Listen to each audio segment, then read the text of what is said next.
Hi! Okay, this is crazy, but it's actually been 1 year since I spent this much money on plastic. But anyway, here we are once again building minifigures from the Xenoblade franchise, and since Xenoblade Chronicles 2 Nintendo Switch 2 edition is coming soon, I thought it would be perfect timing to release this video now. This video might not have Xenoblade 2 characters. Taion, hands down the best party member in Xenoblade 3. You know, I remember seeing him for the first time and thinking, wow, this does look like Joker from Persona 5, except he's wearing a scarf. I really do think Taion is a very cool character. I kinda relate to him. I'm not that much of a actually guy, but I do overanalyze stuff, and generally I like to think a lot, and that overthinking sometimes ruins my whole day. You know what they say, thinking too much is for stupid people.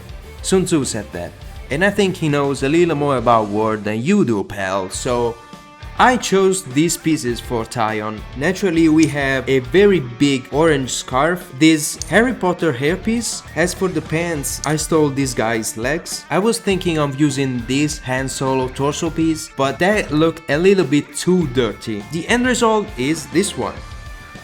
I kinda nailed it. Now, Taion isn't exactly known for smiling, but I think I got most of the details right. The line that splits his jacket in half, the pockets on his pants, and also the dual molded arms. Don't look at that. Like I said in the previous video, this is a purist run.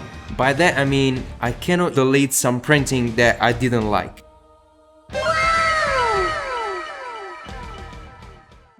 Shulk, the face of Xenoblade, but I chose the Future Redeem version, which is so badass. I swear, Future Redeem gave us a godsend of incredible designs. So we have this terrified looking face, this fabulous hairpiece from the Friends theme, actually a mini doll piece, but some of these pieces also connect with classic LEGO minifigures, so that was actually perfect. As for the torso, I used this one, which had a perfect turtleneck. You know, the one that Shulk has had for like possibly 1,000 years.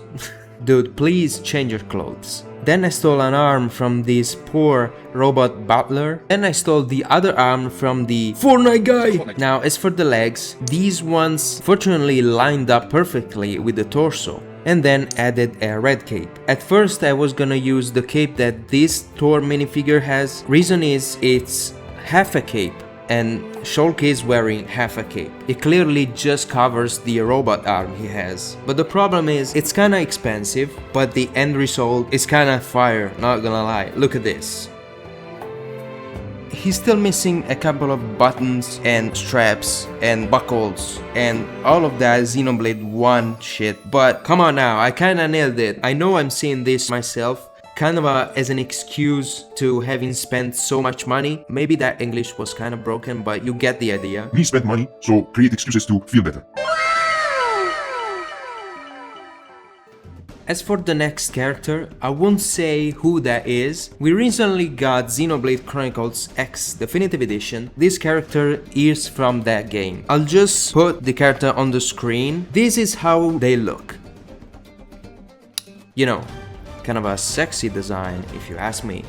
So, as for this one, I chose these pieces. This beautiful long lavender hair, this face from a robot nurse. The legs, I chose this one, but I changed the hippies so that they wouldn't look naked. And as for the torso, this one was kinda tough, but I ended up choosing this driver suit. So in theory, all of these should look good. And this is the end result. Yeah, not my best creation, I kinda messed up here. The sad thing is, I got all the pieces together, so I looked at them and thought, yeah, this is gonna be great. Then I built it, and that didn't look so great. This sadly might as well be a completely different character because the expression is wrong, although I can pass on that. But yeah, that torso piece is just not it. It very much misses boobs and a lot of spikes. The hair color is also wrong. At least with guns they look cool. Maybe. Okay, let's just move on. The next two characters pretty much go together. They're not a couple though. They're the same entity. Okay, it's Noah and Anne from Xenoblade 3 once again. Man, I just realized that making Xenoblade 3 characters was way easier than the other games. You can really tell the designs are tamer in a way. Noah was pretty easy to do because he's wearing a red jacket and black pants. That's it. So I went for this specific torso piece. Of course I flipped it because I wanted to represent the subtle X that he has with these straps on the chest. Now this leg piece is actually from Black Widow. But come on, we all know that Noah is kinda kicked up. It's got the buckles, the belts, the kneecaps, all that matters. As for the head, I chose this one, which makes him look kinda angry, but the next best piece was this old Luke Skywalker one. And yeah, it's happier for sure, but kinda more dead inside. The hairpiece was actually spot on. I found this one with a ponytail, which is just the anime ponytail hairpiece. In the end, he looks like this. Kind of a minimalistic look, I know. Once again, don't look at the back there, but for how simple Noah is, you know, this is passable. I like this one.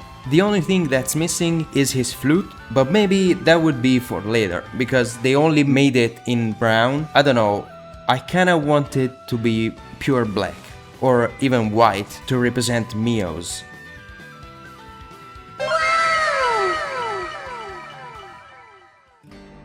And now we get to Anne. I saw this piece and was like, whoa, this is just Anne's face. You cannot tell me otherwise. Like, they match so perfectly. Yeah, the mask isn't exactly the same, of course, but the whole vibe and expression just screams console Anne to me. So I got that piece.